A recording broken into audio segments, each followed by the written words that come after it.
As people say, when you're a musician, it's not a job, it's what you are. It's so much a part of your life that your expression of music is really an expression of yourself.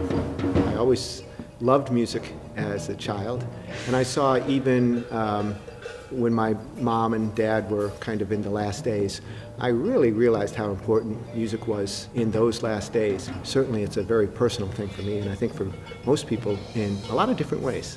But again, I was always attracted to music and percussion in whatever style at whatever point in my life. I tend to attack pieces more by studying the structural elements of it as well as the emotional. I'll tell you what affects a lot the way I teach is my background in physics, because I've learned interdisciplinary connections are really important. Well, I hope that it tends to kind of cater to the individual. So again, with percussion, it's the only quote-unquote instrument that is not an instrument. It's a family of instruments. And so you have various interests and talents within that.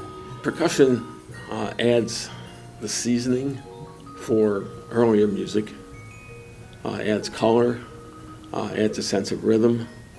And in 20th century music, it's become integral to it. It's part of the melody, it's part of everything.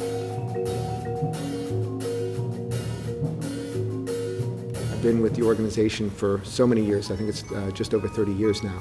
And I'm always amazed at how much of a difference it makes in a lot of different ways.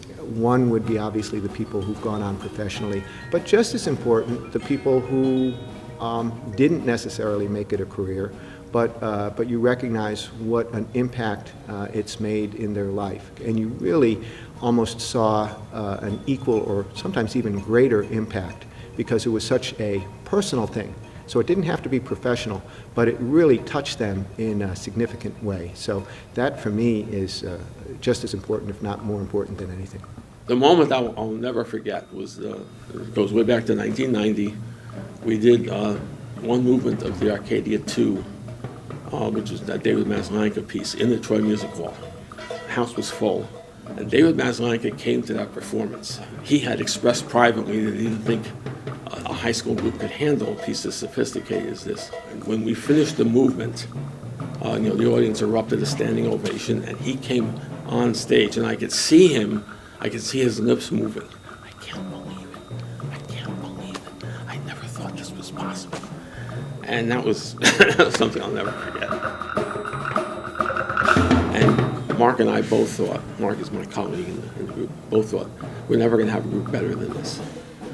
We've had about 15 groups better than that.